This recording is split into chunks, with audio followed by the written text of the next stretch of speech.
Welcome to VoiceOver. I'm your host, Heather Bigley, and I talk with people about the movies that made a mark, taught them something important, showed them a new way of being in relationship, created a space for self-reflection, touched them emotionally, spiritually, and it's not always the movie you'd expect. Today we're talking about Beasts of the Southern Wild from 2012, directed by Ben Zeitlin, who adapted the story with Lucy Alibar from her one-act play Juicy and Delicious. The film stars Quvenzhané Wallis, who was 6 at the time of filming and subsequently nominated for an Oscar for her performance, the youngest actress to ever be so nominated.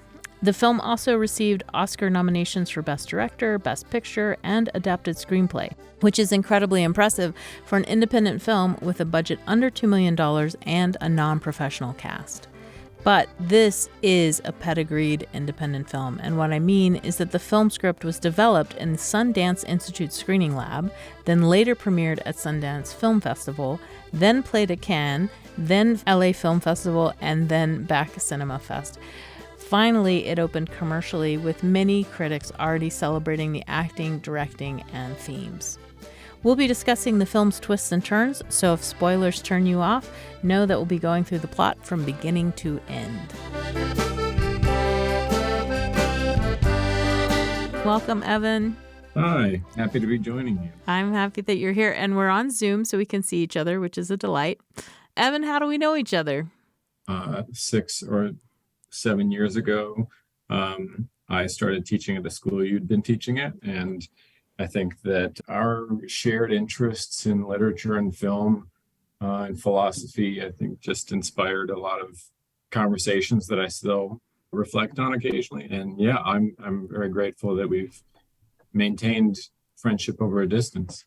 Yeah, we had the delight of teaching in the same room. So Evan would come in as I was finishing up, and his class would come and sit down, and then Evan and I would just geek out about whatever we were reading or watching. Although spending 10 to 15 minutes of a class time talking to a coworker about our adventures in media instead of practicing direct instruction is a hard thing to justify pedagogically. I felt like it was modeling. Yeah. I felt like it was showing a teleological terminus, or a terminus of what becoming entrenched in your discipline can give you in terms of literacy and collegiality. Joyful discovery, right? Yeah. It's all about sharing and getting excited and learning more from the people around you. I think sometimes kids have this idea that it's about becoming an expert so you can tell everybody they're wrong. But it's really about like, oh, I get to talk to these people who know these same texts and we can share what our experiences were in them. And that is a good time in my book. So, Evan, tell us what movie you've brought and let's get this show on the road. I chose Beasts of the Southern Wild.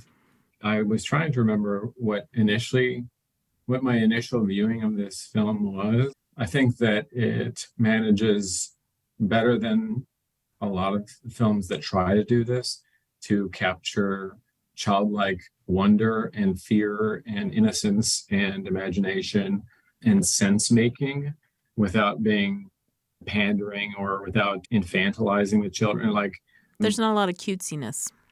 No, it's kind of brutal without losing the magic. The director or the writer doesn't ever seem to talk down to the child's reasoning. Right.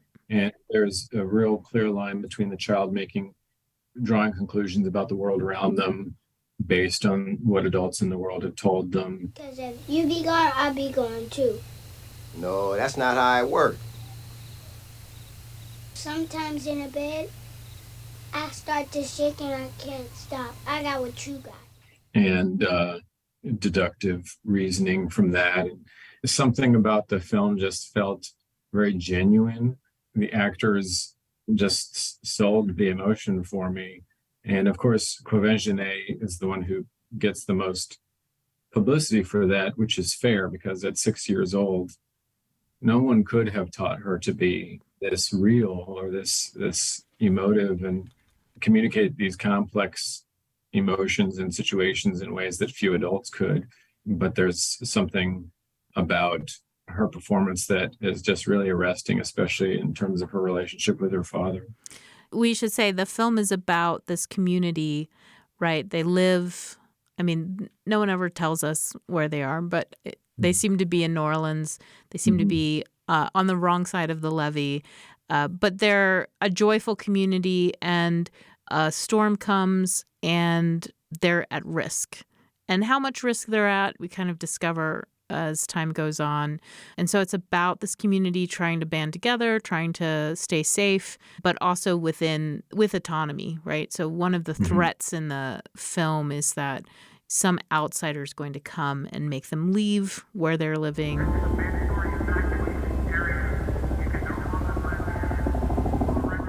We have this tension in the film, like that the character's name is Hush Puppy, that Hush Puppy's kind of always at risk, not just from these natural elements, but that like the government might come and make her go live somewhere else, might take her from her father, might take her from her community.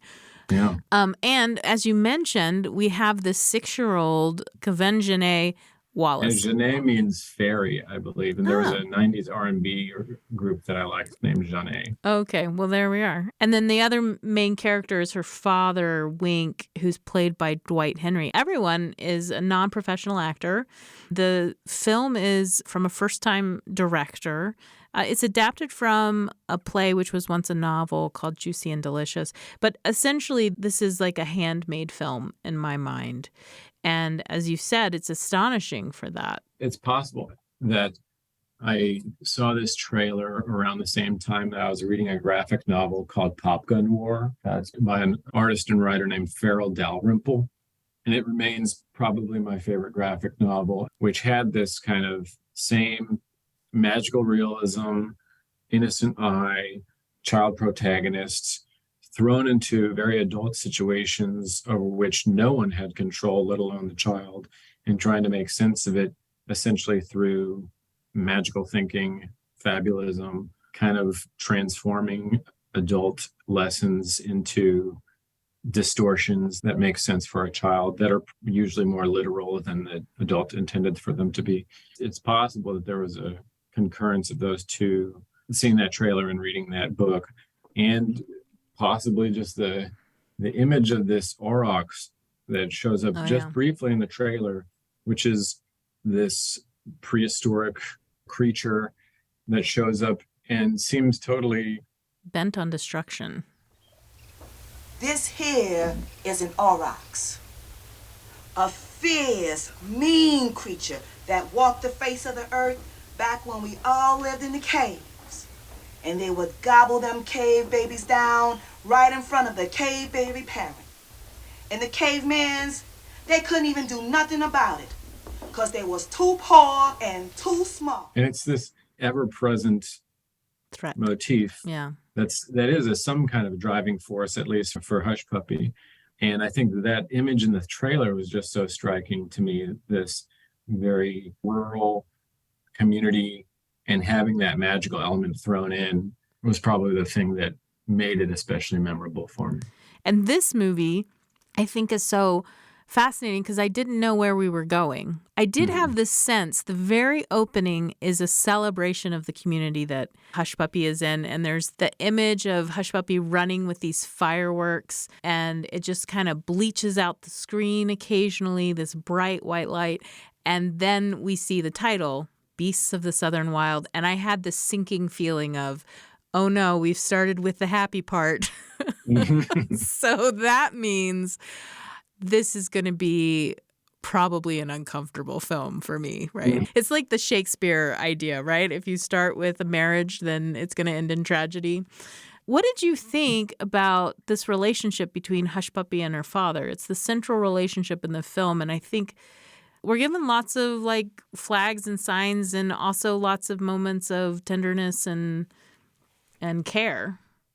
That's kind of the main question throughout is, here is a man who is flawed is kind of an understatement in terms of his mode of being a father, except that it's so appropriate for their circumstances in a lot of ways. But there's an ambiguity or a vagueness about what happened to the mom, except that the dad explains that she went swimming or something one day and has just never reappeared. Daddy says the first time she looked at me, it made her heart beat so big that she thought it would blow up. That's why she swam away. And as you implied, like the way the movie starts, there's kind of nowhere else for it to go. They are happy in terrible circumstances. They manage to be really jubilant. If that's the high point, they already have nothing, and they're going to have that taken away from them anyway. We might have met the mother at the end of the film. There's like this closure and peace actually that comes in. This really sweet moment, I think.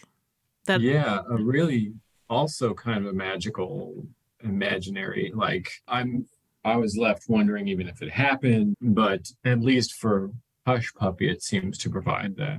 But the father he's a person who is hard to really. This is why I like the movie so much, is that these characters are just so real, and the actors manage to play them with great honesty without being patronizing or without trying to justify anything. But the father has health problems and alcohol problems and clearly never had an opportunity to mourn his wife who is gone, maybe was never really bargaining to become a father. He seems to also have this expectation or this sense that he's not going to be around for especially a long time, or there's a likelihood that he won't be around, because there's this intention about preparing Hush Puppy to be self-reliant. And especially there's this interesting interplay between masculinity and femininity. Yeah. Where she lives in what was her mom's house. And due to his negligence or absence or emergency, disaster takes that house away. In some way, it's her fault. In most ways, it's his. In a lot of ways, it's just circumstance and bad luck. And she ends up having to come live with him. Imagine that, a child living with their dad when there's no mom involved. And he draws a line down the middle and says, that's your side, this is my side. Just because you burnt your house down, don't mean you can walk in here and take over. This side of the house is still wing side. No toys, no girl stuff over here. If I want to come over there and smack you in the face, that's against the rules. So that's a plus for you. No girl stuff on this side. But at the same time, there's all of this language around who's the man, you're the man. Right. And, teaching her to be her own man. I think this is so fascinating because the original play and novel, Hush Puppy is a boy. And so the director and writer here consciously made a decision to make Hush Puppy a girl. But these moments wherein we kept getting, you're the man, I thought, this is really interesting, the way that this character is being talked to, because she's not a man. And there's a way in which this film could have been about her discovering her femininity and her strength and her power. And yet the father, at least, keeps coming back to, you're the man.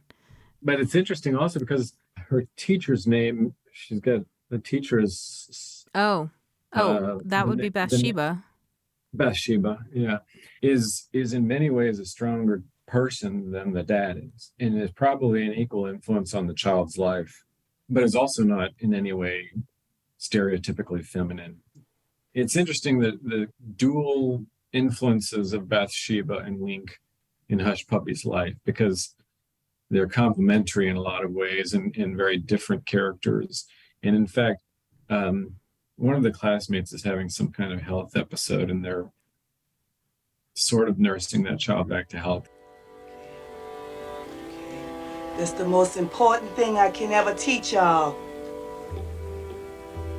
Y'all gotta learn how to take care of people smaller and sweeter than you are. You got it. You okay? Yeah. And in the very next scene, she's nursing her father back to health, which is this shift in who's really the parent anymore. And that was kind of a pivot point where that trajectory of her being really the person who was holding the reins continued throughout the rest. I think what's beautiful about the film, she is continually exploring. And as you said earlier, she's logically trying to make connections and trying to figure out what's best or how to make decisions or what decisions to make. And we can see in the performance all these different emotions on her face, while at the same time there's the dad who keeps saying that thing, don't cry, no tears. Mm. And so here's this girl who seems completely alienated, but she's within a community. There's just all these tensions and all these, it could be this, it could be that. Which way will she go? What kind of relationship will she make? When you brought up the teacher, though, it's the teacher who also introduces that idea. I think they called it an auroric, which seems to be like this enormous wild boar trampling the world. It's released when these icebergs are melting, and then the storm comes and the water levels rise, but we see this boar just basically headed towards Hush Puppy. And what's touching was when they show up, right? And Hush Puppy stares them down. That to me was sort of the emotional pinnacle of the film. It's interesting because when I asked about the aurochs, I felt like in some ways it was climate change, and in other ways it's really Hush Puppy, because Bathsheba describes this aurochs as something who just trampled and ate children and parents. I think that's how she describes it. Something that ate kids and parents, which as a child you immediately associate with yourself and your own parents. But the moment that she starts actually visualizing the aurochs as being encased in ice, because she says this is a thing that was frozen during the Ice Age, and I think that Hush Puppy translates that into frozen, but could be thawed or broken out. And there's this constant threat in the background that this thing is going to come back and take her and her parents. And the moment that ice shatters is the moment that she, in a fit of anger against her dad, punches him in the chest right after he's had what's implied to be some kind of cardiac event. I hope you die. And after you die, I'll go to your grave and eat birthday cake all by myself. He still has the hospital thing on his wrist. He's got these kind of varicose or like protuberant veins in his chest. And she punches him in the chest, and he seems to have another one. Yeah. And at that point, there's this cutaway to the aurochs breaking out of the ice, or the ice kind of falling away. She seems to associate that with her own trespass of some kind. Yeah. Her own, like, something that she's done to shatter the world. Because from the very beginning, she describes this interdependence of everything. The quote is something like, everything in the whole universe is connected. And the phrasing evolves throughout the film to fit whatever the scenario is, where one piece breaks, then the whole thing falls apart. And eventually becomes, if you fix that piece, then everything comes back together. And to me, that translated to, are you familiar with the concept of Indra's net? Yes. Yeah. So to me, it translates to this Hindu Buddhist concept of Indra's net, where the whole universe is this giant cosmic net with these infinitely faceted jewels. And each jewel is simultaneously fully itself, but also fully reflecting each of the other jewels through its infinite facets. And so this interconnectedness and interdependence is something that was really salient for me throughout the film. And her own sense of responsibility for everything around her falling apart. Right. And then her responsibility to somehow find a way to fix it. Because she seems to be carrying this guilt throughout. And having grown up Catholic, I feel like I can relate to this sense of like shame and guilt that anything around you is somehow your responsibility. Right. Especially if it's something that's going wrong. You know, the aurochs eventually show up and face her down and then kneel. You're my friend, kind of.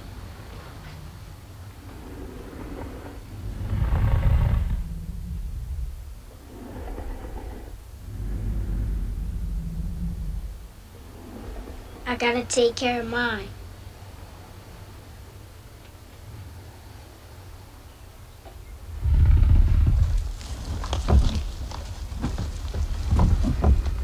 And then they go away. And so there's this idea that they are connected in some way, that it's somehow a version of herself that she's learning to tame or that she's learning to work with. And so that those images of the aurochs trampling villages and eating in a grotesque manner is really her saying, look how disgusting and destructive I am. Mm-hmm. And then when they actually show up, it's at a point in the film where she can say, actually, I fixed. And I think there's a voiceover that says, when you fix it, everything falls together. And the idea seems to be her relationship with her father, right? And I think that's where it becomes very emotional for me, is that we talk about the kind of trope of the innocent eye, which is a main driving force in the narrative style of this film. Is this couldn't have been told in a different way, really, or it would just be a totally different film. But that innocent eye of the child making sense of the world in a world that doesn't make sense to anybody, but especially to a child, where things don't just happen. They have to have like a chain of events or a sense of logic about them, even if it's magical logic. Meanwhile, that childlike worldview where you're the center of the universe, right, where everything really does orbit around you. And it's interesting that the fixing wasn't fixing her dad. In fact, it was her dad dying. Okay. And here? No crying. And there's that same kind of thawing that you saw with the aurochs, where there's the ice is falling away and they're both no longer emotionally stagnant or frozen. But it's interesting that the thing that she was most worried about happened.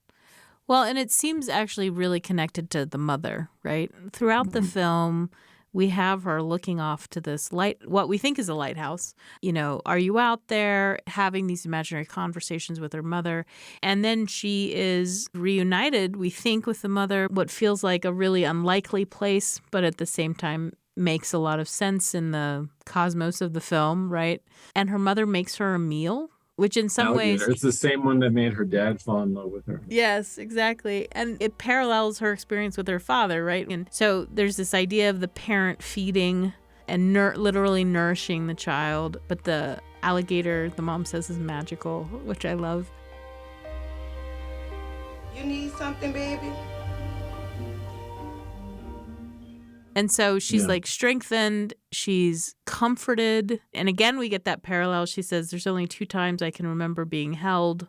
And she's being held by this woman. And then we get the flashback to her being held by her father as an infant. And there's a line not long before that, right before she meets her mom, but I think it may have been in the kind of FEMA hospital.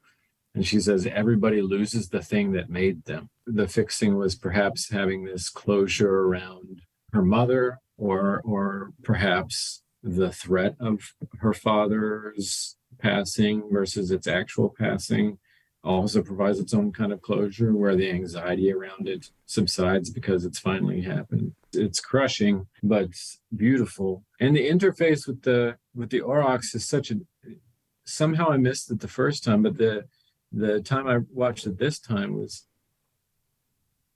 the first time. It was just so breathtaking and magical. And this time this is where you get the independent film style, because on rewatching, I realized that the aurochs are not CGI at all. No. But rather what appear to be like pot-bellied pigs or pygmy pigs or with something. Costumes. With these really like not super sophisticated prosthetics of horns and fur, and right. It's probably just one of them, in fact, just quadrupled.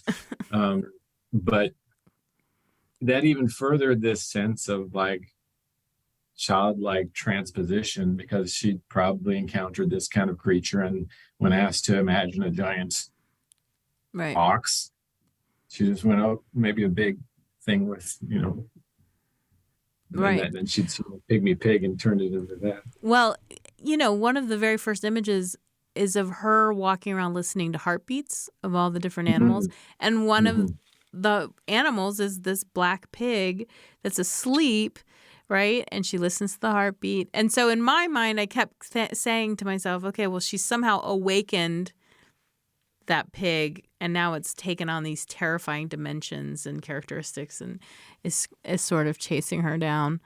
I've thought of it a little bit more like a Wizard of Oz situation where, like, when asked to imagine this terrifying creature, all you have is this like other reference image to like blow up and distort into this other one. Yes, the man behind the curtain is actually the doctor, going about the county, right? Yeah. I loved that the pigs were wearing costumes. And I was like, oh my gosh, what kind of fabric is that? And to me, that's why I use that word handmade. Like, these are just handmade costumes that they put on a pig. To me, it was rather delightful. And she says to it, "You're my friend, kind of." Mm-hmm. Which, in terms of our multiple interpretations of the aurochs, is worth unpacking as well. Like, if it is truly like this version of herself that she's created in terms of projecting her own worst qualities out there, "You're my friend," kind of is this like acceptance and maturation. When I die, the scientists of the future, they're gonna find it all. They're gonna know. Once there was a hush puppy, and she lived with her daddy in the bathtub. It's beautiful and painful and complex. It does go back to that idea of being the center of the universe, right? How children, like, they don't have a concept of an outside perspective or that other people are experiencing things differently. And so this narcissism, which is just really a developmental stage, though it has its charm for me. Yeah. I mean, as educators, we have kind of, at least situationally, this state of arrested development because we have to still engage with that worldview, or at least in order to be understanding of young people for which we're responsible, keeping in mind that those developmental stages and having to develop empathy by thinking, okay, where was my brain at that age? And so for one reason or another, that's why coming of age stories are still important to me. Like, we can think that we're real sophisticated and mature and grown past these developmental stages, but they still have a mark.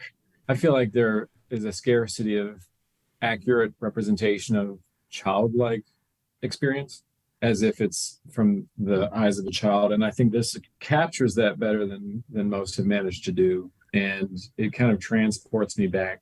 And I think going back to that place allows you to reflect on aspects of that stage of your development that you haven't either revisited or weren't ever able to fully acknowledge or heal or realize in a way that allowed you to transcend or get past them. I think a movie like this allows you to revisit painful childhood stages that you got past just because you grew up, but not because you actually were able to get any kind of closure. Or mature. Or heal. Maybe the better word is heal. Because I think you can like forget about it and compartmentalize and move on with your life, but there are still those things that are existing there. Maybe this is why aspects of the film are so emotional for me.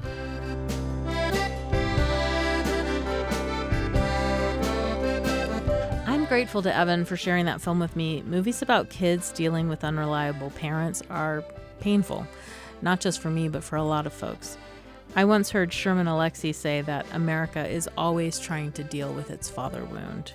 And I think that's true. And that wound is one of the reasons I turned to religion as a youth, to look for community and not just friends my age, but a place where I could find adults who took notice of me, offered guidance, who cared about what I was doing and how I was doing it. I found that in a tiny congregation of Latter-day Saints in Southern Maryland. And they weren't perfect either. But they made space for me and allowed me to build relationships with them that gave me a sense of belonging. They saved my life. Now for some recommendations. As you can imagine, coming-of-age films abound. Disney Studios wouldn't exist if it weren't for films well-made and beloved like Coco, Frozen, Brave, Encanto. But here are a few you may not be familiar with and which, like Beasts of the Southern Wild, may not necessarily be for children. Night of the Hunter. This is such a great film.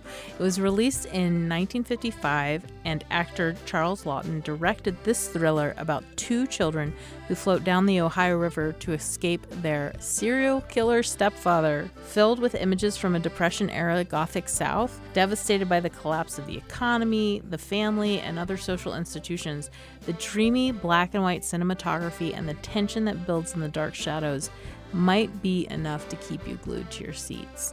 I should say that this film, being in 1955, is under the production code. So there are no horribly graphic moments of violence. We know what's happening without having to see the graphic violence. That should be enough to say. But you should also know that silent era great Lillian Gish appears in this film in a small role as Rachel Cooper, a woman who takes in orphans and raises them up with care and clear-eyed toughness. When the world falls apart, I have a blueprint of how I want to live out the last of my days. #future goals. Children of Heaven. This 1997 Iranian film from Majid Majidi is about a brother and sister who have to share a pair of shoes in order to attend school. They're incredibly impoverished, but they're not going to let that stop them. It's clever, showcasing how resilient children can be as they attempt to solve problems bigger than they are, and it's also poignant, reminding us that those problems can indeed be insurmountable. It's the first Iranian film to be nominated for an Oscar, and it's well worth your time. Jane Eyre. The 2011 adaptation of Charlotte Bronte's Jane Eyre is a gorgeous film in a minor key, perfect for misty winter evenings. Directed by Kari Joji Fukunaga, it stars Mia Wasikowska as Jane, the abused and neglected child who must grow to adulthood in a society who cares nothing for poor women. The film embraces the novel's emphasis on Jane's autonomy by developing her belief in God, her desire for self-expression, and her hope to heal, forgive, and be forgiven. The soundtrack features searing violin that will make your heart clench. Oh, and Michael Fassbender as Mr. Rochester? Well worth the price of admission. You'll be impressed by what one can do with some candlelight. And that's it for now. This is Voiceover, a production of BYU Radio, edited by Soraya Pearson.